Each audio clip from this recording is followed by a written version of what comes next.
intro and outro provided by Drew Brown.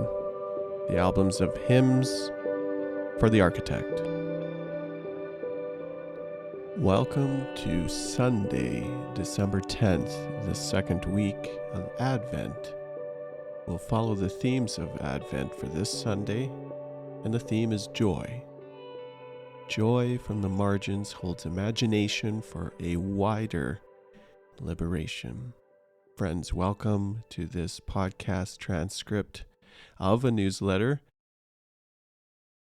How has the run-up to Christmas calamity working for you? How's it been? You excited? Overcome? Last week I lamented about the lack of snow. This week we have the opposite problem. Thanks, Rohattie. It'll likely be gone by next week, but we received a brief preview of snow-covered trees with glistening Christmas lights. If that's not something you routinely see this time of year, I must say it's magic. The beautiful tempered glow of multicolored light outlining pine trees covered in a soft bed of fluffy snow. I've often wondered if noticing beauty is a practice. We often say some folks have an eye for things that strike us as beautiful. I think we all have it. And it's something we can cultivate, an intention to spot and create beauty. In fact, finding beauty is an act of repair. This becomes more poignant when it's finding beauty amidst the rubble.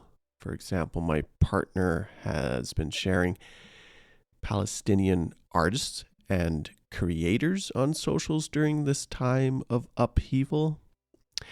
That's beauty amidst the rubble for sure.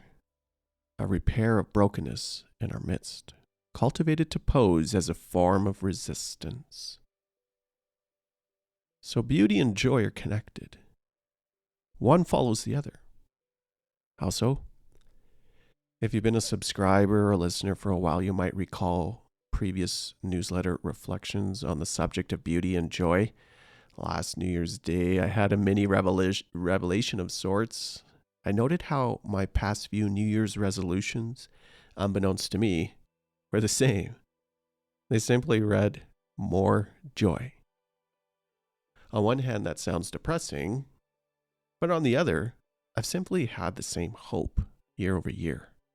Joy is not in my total control, but cultivating joy loosely is. You ever notice how we tend to will ourselves to achieve a certain prescription of something?